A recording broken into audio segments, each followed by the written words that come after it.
that I know, this totally look like big toes sticking out of the grass. Big toes? Yeah. Honey, you're walking on the giant's big toes. You better make sure he doesn't start wiggling them. I'm not here to tell you that those are petrified Nephilim toes. What I'm here to say, though, is this. Nephilim were extremely huge. In fact, Josephus, Jewish historian, notates that their bones were on display in his day. He said that they were large and that they were terrible of the hearing, meaning that when they spoke, their voice was terrible, horrible to listen to, and terrible as in terrifying. They didn't have a voice like a human being like we have. Hi, my name is... It was a lot worse than that. And where are they at currently? Well, we know David hit a line of them. We know the first batch was wiped away in the ark, or during the time of the ark, should I say, with the flood. Some came afterward, of course, Goliath. Jesus said it would be a replica of Noah's day in the time of his return. So stories like the giant of Kandahar, it doesn't surprise me if it's true or false. One of our friends had a husband that was deployed overseas, and let's just say he saw some things that let him know that the Bible was real. I also one time had a military government official to like my post about the Nephilim. I believe I was talking about how the government was hiding it. Anyways, if you like content like this, follow for more. Click the link in my bio to join this month's class on the process of death, what heaven will be like if you'll know family members, and more. It's a 3-day class. See you there. There is a lot of information and videos that have passed, and I'd like to hear your thoughts about it. But here we are all about much love and positive energy and mercy, all that. It's why even when you see a person with a mask and spectacles, you don't see that person the way they look. If it acts like a person, just share love. That way we will be able to solve a lot of problems. Let's keep watching. Much love from this side. From one strange thing to something even worse. I warn you that this next clip might be hard to swallow for people with weak stomachs. A man claims to have dug something strange up from his backyard garden. Have you even seen a vegetable like this before? It appears to be alive, doesn't it? He has a firm grip on the monster plant as it wriggles and moves around. We know that plants are technically alive according to scientific standards, but this is just bizarre. If you know what species of vegetation this is, please share the info with us down below. And while you're at it, tell us if it is safe to eat, and I might even venture further to ask what it tastes like.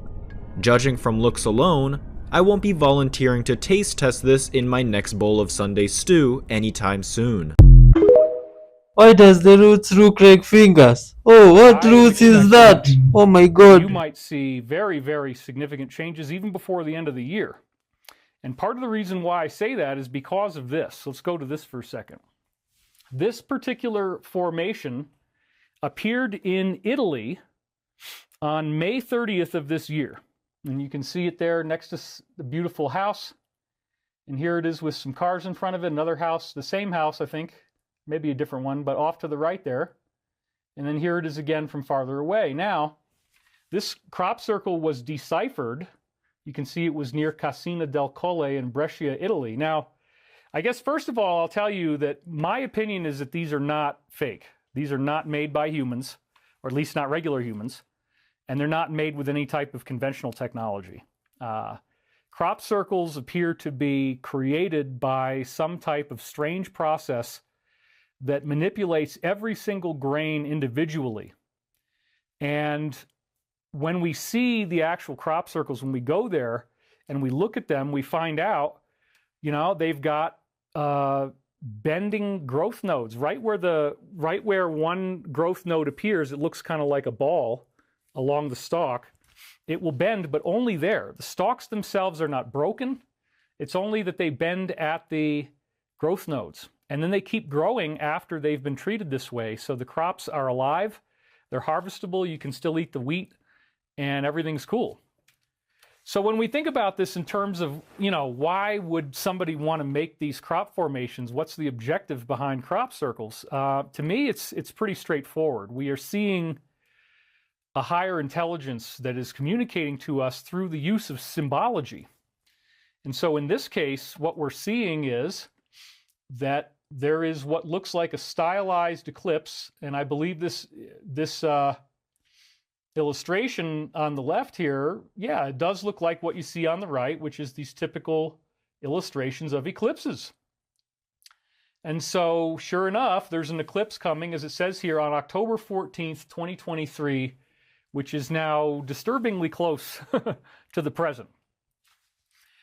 If you read the Michael prophecies, if you read these books, you will see that there's not only a mention of this in the book, this particular crop circle. I believe it's in book 6, maybe 7. But also,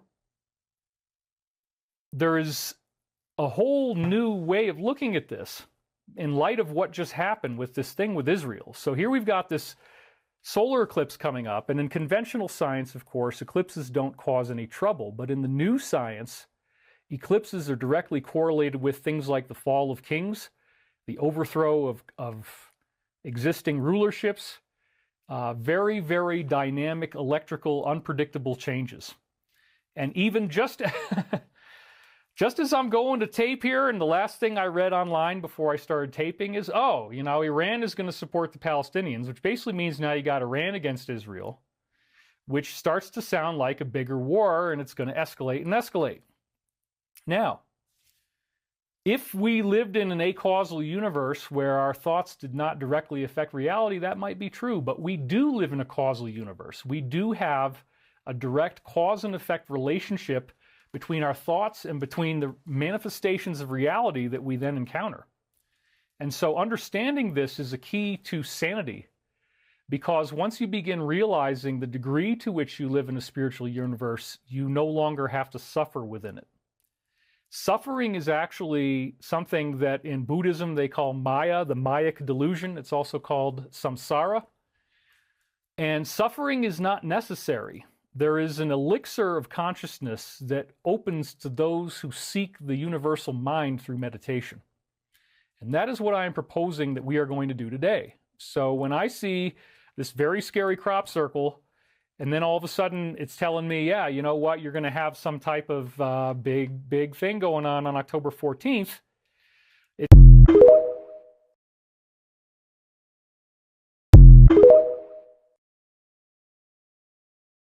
Hello, everyone. My name is David Maria, and I'm really pleased to be here with all of you today. So in 2018, I journeyed with 2 other friends to Africa, to Kenya. I was in Kenya with a friend of mine, and we were just enjoying the evening sunset, just looking out over the vastness of the African savannah. And 3 African kings appeared out of the horizon and started walking towards me. I didn't just start crying, I started sobbing because I knew them, I recognized them. And at one point they invited me to come out into the bush with them, and I knew that they were inviting me to come and study with them. So we ended up in Kenya, and it turns out that there is an annual prayer vigil that circumambulates around the mountain every year on December 27th. And then I was introduced to the seer, the person that was the one that was going to lead the invocation before beginning the prayer vigil. His name was Samuel Kamitha. And when I looked at him, he was the African king from my dreams. And he looked at me and smiled and said, "David, I dreamt of you." And I smiled back. And I said, "Samuel, I dreamt of you also." I was really calm, very calm, just as calm as I am now on the outside. But on the inside, I was completely falling apart. Everything was just this big energetic tornado that was going on inside of me. I was completely discombobulated, totally. I had lost, shall we say, my anchor. I had no idea who I was at that moment or where I was. And what Samuel told me, was that he gestured to the crowd, which was just these really beautiful people.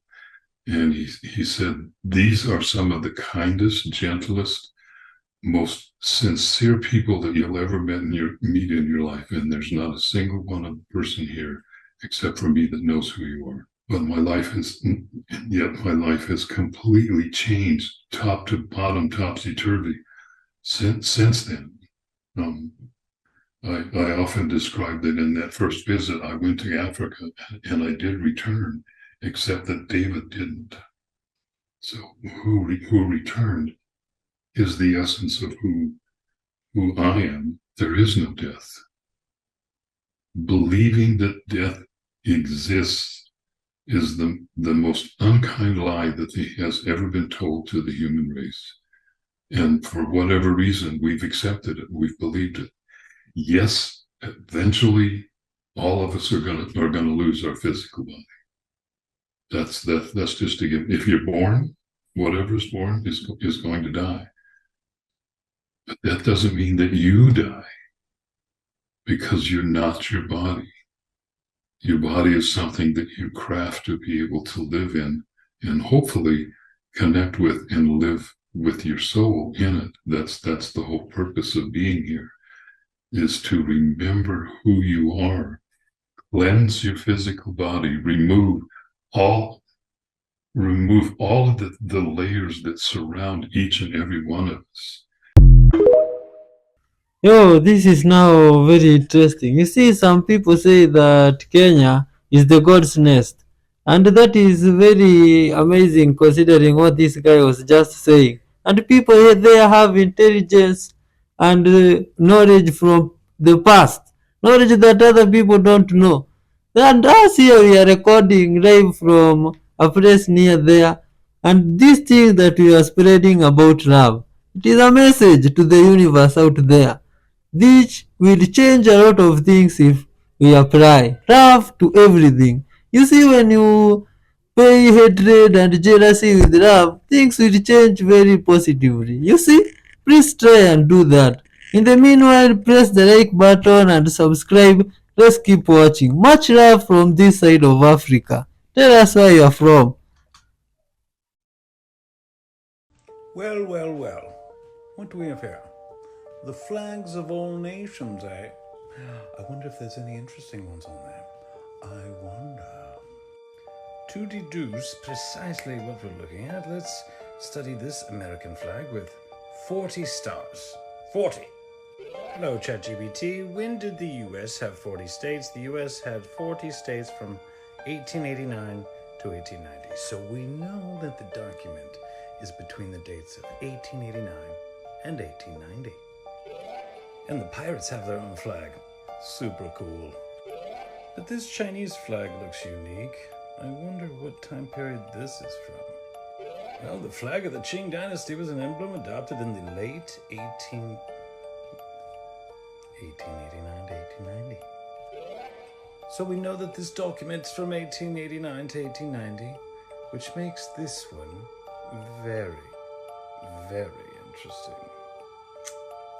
So the flag of Tartary, with a griffin on it, was considered a flag of a nation in 1889 to 1890. Well, what Tartary are they talking about exactly? This Tartary? Perhaps this Tartaria? I believe this may be it. I bet you didn't know they had a Tartarian sea. That's right, Mare Tartaricum.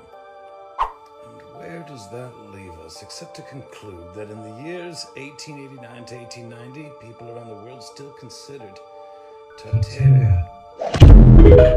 Oh my god, I didn't know that. They thought they were cloaked.